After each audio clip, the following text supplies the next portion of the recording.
The group set up to decide on the first marine reserves on the Otago coast has failed to agree and has handed in two competing plans.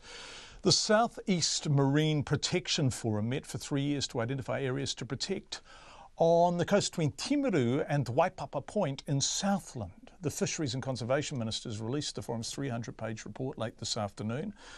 But fishing industry representatives, environmentalists both say the process is a massive disappointment. Looking at this, here's our Otago Southland reporter Ian Telfer.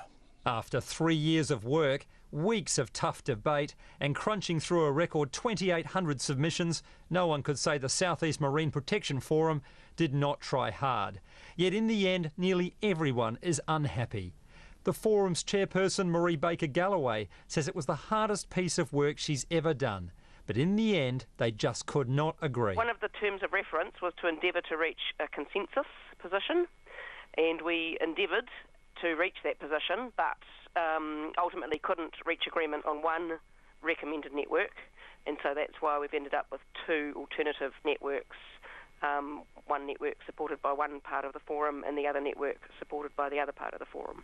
The proposal put in by environmental and tourism representatives would cover more than 1,200 square kilometres, with 6 marine reserves and 5 lesser protected areas, covering 14% of the southeast coast.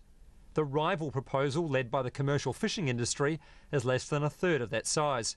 Forest and Bird had a representative on the forum, but its marine advocate, Anton van Helden, says the result's a huge letdown, especially because the Catlins coast gets not one bit of protection from either plan. I think everybody in the room probably gave it their all, but I think at the end of the day, if what they've delivered doesn't meet the terms of reference, then they've clearly failed, and that means there's something wrong, inherently wrong with the process.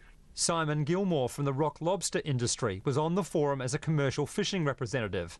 He says it was a very hard 3 years of meetings, and from the start the industry got railroaded. The priority with this process was identify the habitats and put a reserve over them, close them to fishing. When fishing hasn't caused the problem, why do you focus on fishing? The fishing industry says the larger proposal will be detrimental for marine life because it would compress fishing into the remaining areas and deplete them of stocks.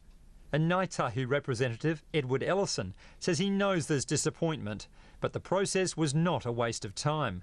He says consensus means give and take. What we gave up, we gave up. What we retained, we retained. So I think from a tangata whenua point of view, it was a very good process, but not without its pain. But the industry does not accept that.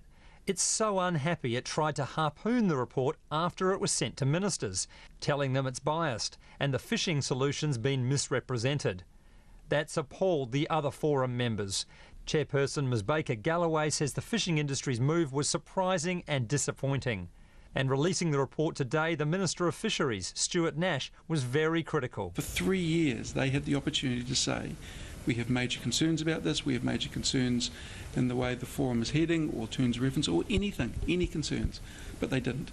To then come out and say, we have concerns, that they had plenty of time to do it, and that is not the time to do this. The ministers say they'll consider the report carefully and consult the public again before any decisions are made. In Dunedin for Checkpoint, Ian Telfer.